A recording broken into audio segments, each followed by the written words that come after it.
While some people make mistakes and learn from them, some people double down and get worse.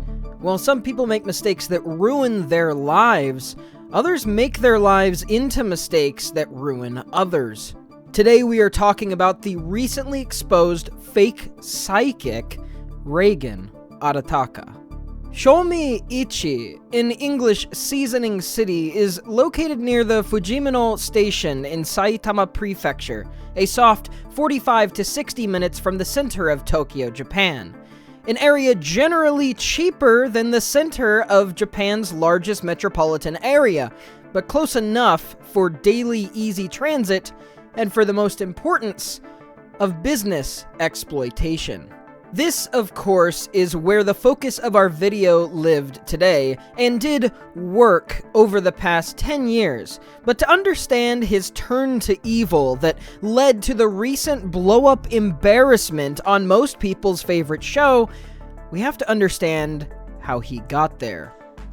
Arataka Reigen was a failed, unlikable businessman, probably scamming and lying to people in his day-to-day life previous to his own business, marketing to people on other people's behalves, and giving them things that they don't want and that he knew they didn't need.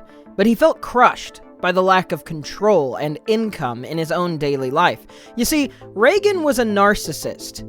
He never once seemed to consider the pain that he caused people. But he still hated that pain that he caused people wasn't even giving him a better control over his own life. Sick of his coworkers and living under other people's thumbs, he broke away from the corporate ladder to pursue what so many other losers and narcissists do, and tried to become his own boss. He realized there seemed to be a fluctuation in Seasoning City of stupid, spiritually minded people obsessed over ideas of hauntings and the occult. Instead of seeing this as the abuse of the religious and mentally ill, as it is, he chose these people to become his victims. Oftentimes, scammers do this in different fields, intentionally creating businesses that the average person wouldn't be convinced of because they're so transparently stupid. But making your scams purposefully stupid and flawed in this way is actually a really good, tried and tested method to filter for the people most susceptible to your manipulation. Why do you think all those rich prince emails about sending money have so many typing errors? Do you think it's just because people in third world countries can't speak proper English?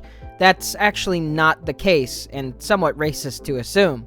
Why do you think scammers who talk about making big money from home mention Audible as if it's some secret company and not literally the biggest audiobook service in the entire world, owned by one of the world's biggest corporations and richest men? A word from our sponsors, Audible. Leave this scenario in the past by signing up for Audible. Which is why I am most pleased to introduce you to Audible. Brought to you by Audible.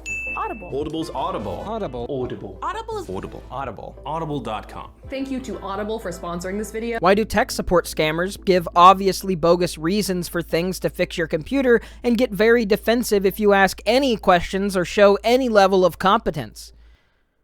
The answer is simple. If you fish for the truly ignorant, you can lie to the fish you catch much easier. Sure, the bait attracts less fish in general, but the fish it does won't be a problem to reel in and gut. It's cruel, evil. Old people, people out of the loop, people ignorant to current societal trends, mentally ill people, they are all abused by scammers alike. But that wasn't good enough for our titular con man today. No. And this mundane evil not being enough is what would eventually drive him to his fate. Reigen, in pursuing a physical business with in-person services and gifts, allowed him to grift and build a reputation among ignorant clientele of being more personable, like a pseudo-celebrity. Based on some positive reviews of his business at the time, it seems like he would mostly do glorified massages or typical relaxing things to make people feel better, but then lie to them and charge premium prices claiming it was some spiritual enrichment. This is a lie, of course, but him creating a serene environment made the truly ignorant actually feel better and equate their feeling better with truthfulness of his claims. Of course, when they felt bad again, he would quote-unquote cure them of whatever quote-unquote curses they were facing. Now, if he were content to sit in on minor celebrity status and wheel about scamming people the way that he did for so many years, who knows how much longer he could have actually continued doing this without any of us becoming aware and exposing him like he deserved. Fortunately, or unfortunately, his greed and thirst for the spotlight drove him into full view. Reagan spottings weren't as common back in the day. Like I said, he was generally a small-time scammer. But even so, there seems to be a point where he was primarily spotted in his free time and at work with a grade schooler who seemed to be not related to him. Now at this point, we are looking at a likely 24 to 25-year-old man spending long hours with what is essentially a 5th grade boy. Now, since this hasn't come out, and we still haven't seen anything from the boy or others about any salacious acts, once again I have to emphasize that this is not an accusation of any kind. I don't want his lawyers getting involved. However, it is kind of weird, to say the least. I think we all can agree, and not something that should be happening. An unsupervised, unrelated child spending hours of their day with a man in their mid-20s, especially a man already known to be lacking in moral character. This relationship, whatever it may be, continued for a few years until the present situation with Reagan now being 28 and the minor, who I have, of course, blurred in this video, still being only 14.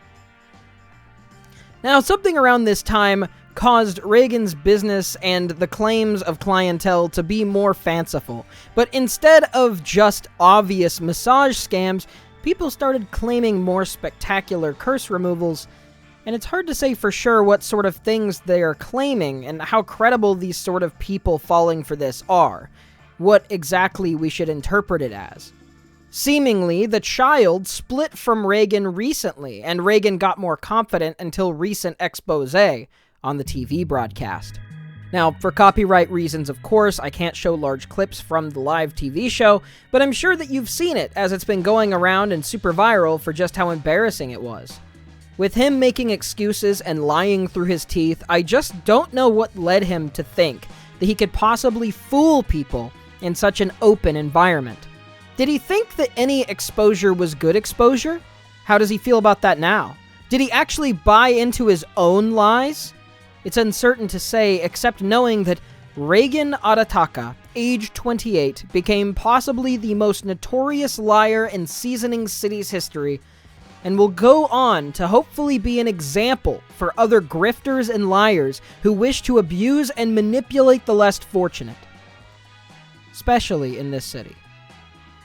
What I'm doing here is important work, exposing the lowest liars, manipulators, and evil people in our society, but more so educating the people on how these sick people work. It helps defend ourselves against becoming victims, so please support me and send this to anyone that you think might have been susceptible to his scams. And finally, if I could, I want to let you know a little more about me and Seasoning City. I love Shomi Ichi. I now call it my home. Part of the reason I single out this specific scammer is because I want my city to be safer and help people. And if you have gained any empathy for my beautiful home, I ask you to support me on Patreon. All of the money goes towards furthering the work of the Psycho Helmet Society, a local organization that helps root out fakers, scammers, and the like, and helps improve our city each day at a time. If you want to help me and help our cause as a whole, please like, comment, share, and support my work as we hope to make Seasoning City, my home, a better place in the future for everyone. Thanks again to my top patrons, Daniel Frousing, Zioma, Frillneck Lizard, Benny Youngsuk Chung, and everyone else who helps keep my city safe with funding my work to expose evil, disgusting scammers like this Reagan Arataka. Thank you, and I'll see you soon.